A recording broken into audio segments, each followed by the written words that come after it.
भारत की परंपरा महान योगियों, तपस्वियों, ऋषि और संतों, महर्षियों से जुड़ी हुई रही है, जिन्होंने केवल भौतिक चक्षु से ही नहीं बल्कि चेतना के विस्तार के माध्यम से केवल इस ब्रह्मांड का ही नहीं, इस लोक का ही नहीं, बल्कि संपूर्ण ब्रह्मांड के रहस्यों को उजागर करके रख दिया था।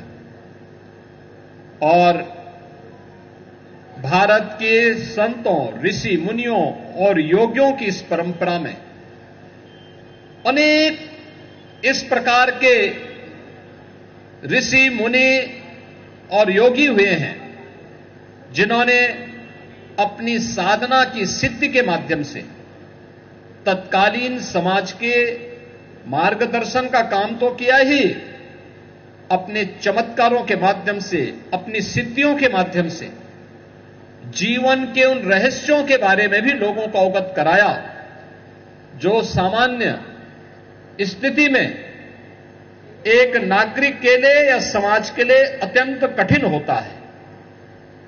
याद करिए, भारत की आध्यात्म की ही पराकाष्ठा रही होगी।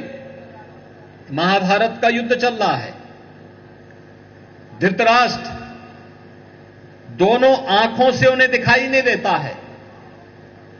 एक तरफ उनके पुत्र के नेतृत्व में महाभारत की सेना खड़ी है कौरवों की, और दूसरी तरफ उनके भतीजे युधिष्ठिर के नेतृत्व में उस रणभूमि में खड़े हैं। लेकिन धृतराष्ट्र को यह लगा कि मुझे यह युद्ध देखना चाहिए, युद्ध कैसे होता है इसके बारे में मैं जानना चाहता हूं, क्योंकि कौरव सत्ता में थे, कौरव के साथ बड़ी सेना थी।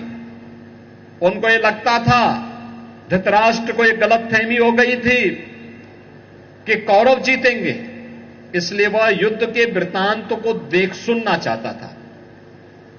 तो इसका समाधान कैसे होगा? तो उन्होंने महर्षि वेदव्यास से पूछा। महर्षि वेदव्यास ने कहा कि मैं दृष्टि तुम्हें दे सकता हूं कि तुम युद्ध को अपनी आंखों से देख सकोगे।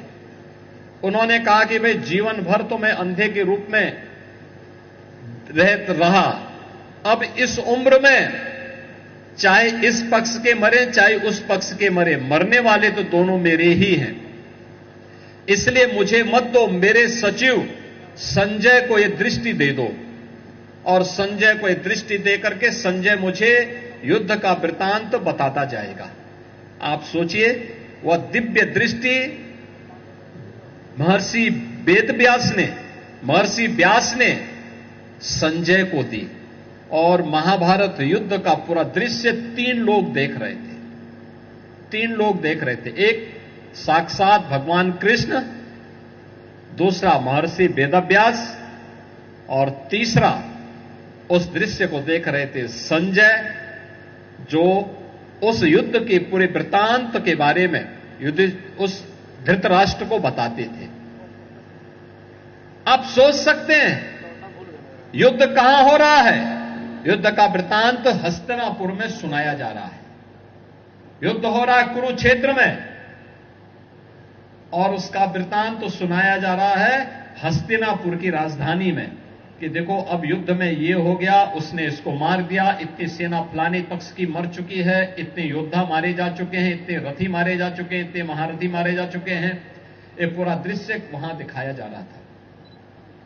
आपने ऋषि मुनियों के अनेक ऐसे वृत्तांत तो सुने होंगे, और आज भी हमारे पास तो धरोहर के रूप में वेद हैं, उपनिषद हैं, पुराण हैं, महाभारत है, रामायण है, अनेक ऐसे आध्यात्मिक ग्रंथ हैं जो हम सबको भारत की ऋषि मुनि परंपरा के आध्यात्मिक चेतना के विस्तार को, ब्रह्मांड के रहस्यों को इन पवित्र ग्रंथों के माध्यम से उद्घाटित करके उन्होंने हम सब के लिए, आने वाली पीढ़ी के कल्याण के लिए प्रस्तुत कर दिया।